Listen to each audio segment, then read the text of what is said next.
What's going on, everyone? Welcome back to Picks and Roll DFS. Today, we've got three strong WNBA plays to build the roll. Before we dive in, here's Betr's new promo.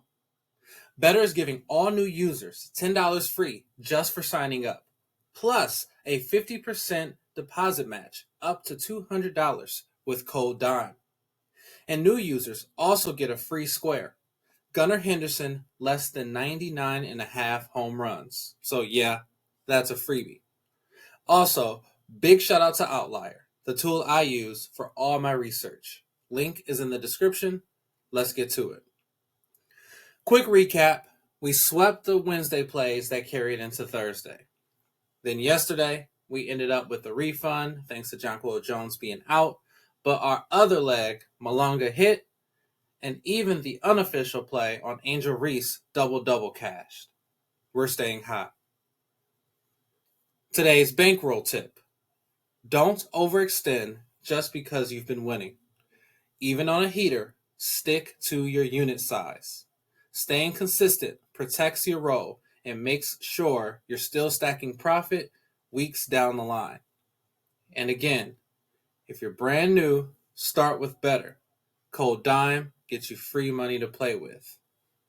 Additionally, one way to make sure that you're tracking your unit sizes and your wins, use Pikkit. It's a free app. All you have to do is download it, use code LOB, and then connect all of your platforms. That way you can easily track all your funds, all your wins. All right, let's get into our first play of the day. We have Allisha Gray going higher than 22.5 points, rebounds, and assists.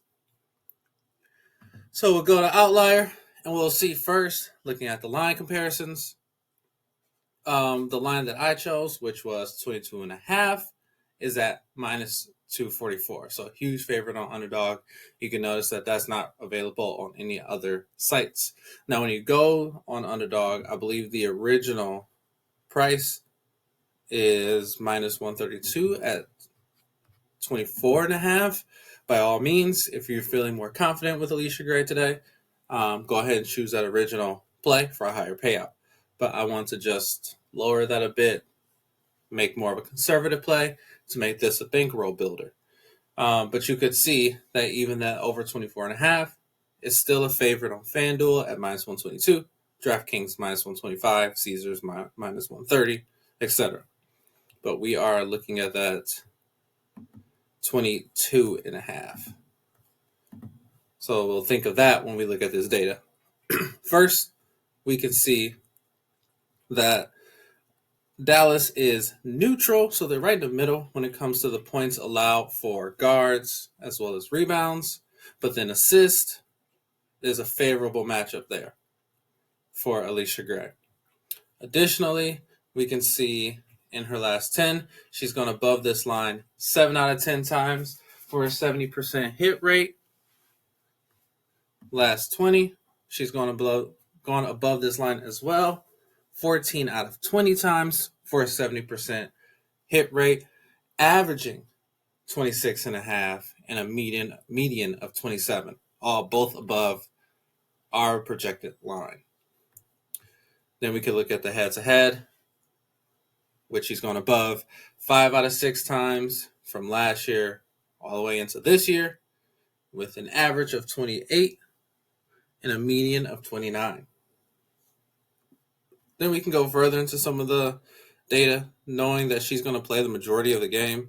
If she sits, it's for a max of 5 minutes, but normally it's under that she sits. So she's getting a lot of play, hence a lot of usage, a lot of opportunities to fill that stat sheet up. We can see that she's also exceeded 24.5 points, rebounds, and assists in 13 of her last 17 games at home, averaging 28 in that span. And then keep in mind, we're playing that at a lower 22.5, which supports this data even more. Now we can see here against Dallas a couple guards and their ability to hit their lines. Marina, we know when she gets the ball, she's getting doubled and tripled, and she's still was just there, right? We can see then Burton destroyed her line at 22.5. Kelsey Plum was right there. I wouldn't put Julie on Allisha's level. And then Jackie Young, she does fill the stat sheet, but you got to keep in mind she has Aisha Wilson, and like they move the ball a lot more. She doesn't always have the ball in her hands like Allisha Gray does. But we can see like Kelsey did it. Even Julie did it another game against Dallas. Sophie Cunningham and Kelsey Mitchell, who is amazing. So it is highly likely that Allisha Gray can hit this mark, seeing that the matchup stats in terms of points allowed, rebounds allowed, and assists work in our favor. Her average and median over 5 games, 10 games, 20, and heads-to-head all exceed our expectations for 22.5. And the major sports books support this as well. So we're going Allisha Gray higher than 22.5 points, rebounds, and assists. And again, all these stats are coming straight from Outlier. I don't make a play without it. It's the fastest way to spot value on the board. Hit the link in the description and use code DIME to get started. Pick 2. We have Maddy Siegrist going lower than 15.5 points. So, as always, let's do some line comparison. And we can see that the other sports books have this favorite as well. FanDuel minus 113, which, when we're talking about WNBA, is one of the sports books that you want to rely on. It is one of the sharp books in terms of WNBA props. Then we also have BetMGM minus 110, Caesars minus 110, DraftKings minus 105. So this isn't as favorite as our Allisha Gray pick, but it is a solid pick, and you'll see why I like it when we go into some of this data. Now we can see the line has moved a bit since it opened. It opened at 16.5 and dropped down to 15.5. But I still like it. So it dropped down, then dropped back up, then dropped back down to 15.5. But I still like this line at 15.5. You'll see why. Now, one of the things that will impact Maddy's playing time is Haley Jones. She's hurt, and if she does not play, then that will open up some more playing time for Maddy and Grace. And then possibly Diamond Miller as well. But we can look at some of her minutes and then see if that will impact her production, which I don't think it will, just based on her matchup. Okay. So let's start instead of last 10. Let's get a larger sample size and look at last 20, where she has gone below this line 17 out of 20 games for an 80% rate, with just a few outliers of some scoring explosions of 22, 23, and 16. Otherwise, every other game has been below this number. The only reason why they opened it up at 16 was because of these outliers of 22, 23. Okay? So she's averaging about 26 minutes a game. We can notice that there are some higher minutes around here, which could lead to some potential more production, but I don't think that matters because of the matchup with Atlanta. And the reason why I say that, we can see here that Atlanta is 4th in points allowed to forwards, which means that they do a really good job at defending them. And in this matchup, Maddy would ironically be lined up against Allisha Gray. So she would also be having to expend a lot of energy on the opposite side. And this is kind of like a correlation, right? If we think about the idea of Allisha Gray doing great, which means Maddy may not do so great if she has to guard her. And Allisha Gray being like a jack of all trades, it's a lot of work for Maddy to keep her off the boards, keep her from scoring, right? Guarding her with the ball. A lot of things to keep in mind. Then we can also see the data that supports Atlanta being so good at defending forwards. You can see the majority of the forwards that they played against recently, they held under their points line. The only ones that went over were Gabby Williams and Nneka Ogwumike. But then Nneka with the next game hit the line, right? So there's more consistency of forwards going under their points lines over the season.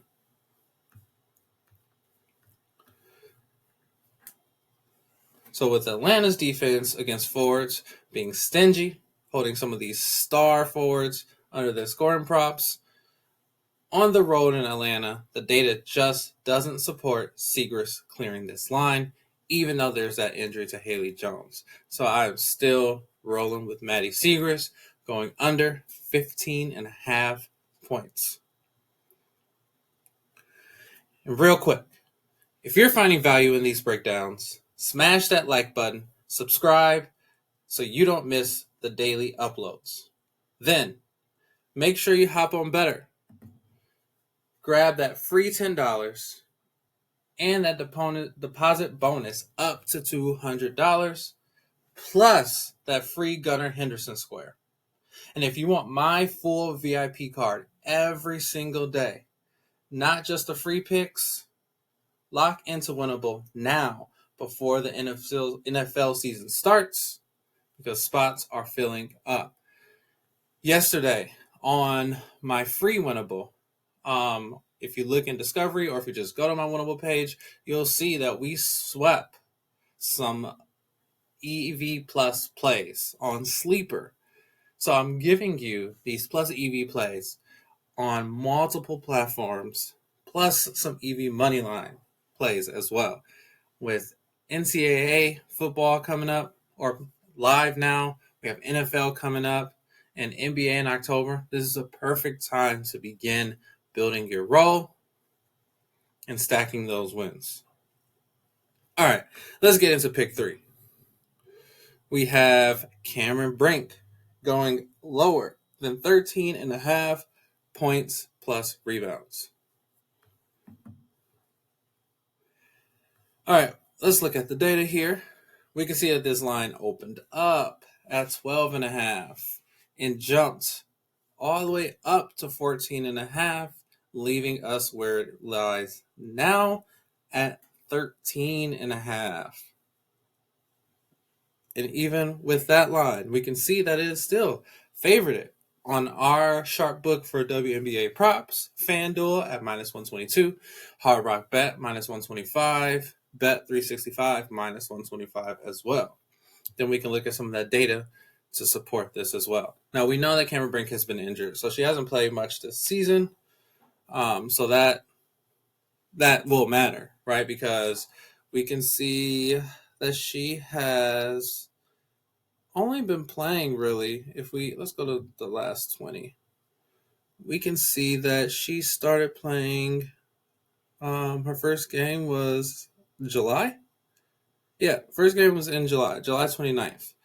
So if we go to July 29th, we can see that she is averaging under 20 minutes in that time, right? First game was only 13 minutes because after an injury, especially knee injury or leg injury in basketball, you want to monitor those minutes. So she's only getting a little bit per quarter, per half.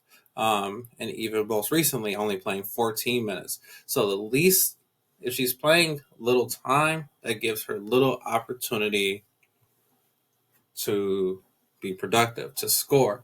Also, Kelsey Plum was not on the team last year. So Kelsey dominates the ball. Kelsey loves to score. She will dish it off if she's getting double, but Kelsey is the primary scorer at this time, which also limits Cameron Brink's opportunities to score. She may get some of those rebounds, but it all depends on the matchup. And when we see the data for today and the matchup rates with Indiana, you'll see why that does not support her success. But first, let's go really quick. Let's go back up to the data. So last 20, Cameron Brink has gone under this line 14 out of 20 times for a 70% hit rate. Then head-to-head. Again, there's only going to be one piece of data from last year, or from this year, which is the 5th. Only 3. She got 3 rebounds, no points. And then last year, she got 6 total, 3 rebounds, 3 points. And then there was one huge game where she went off for 24.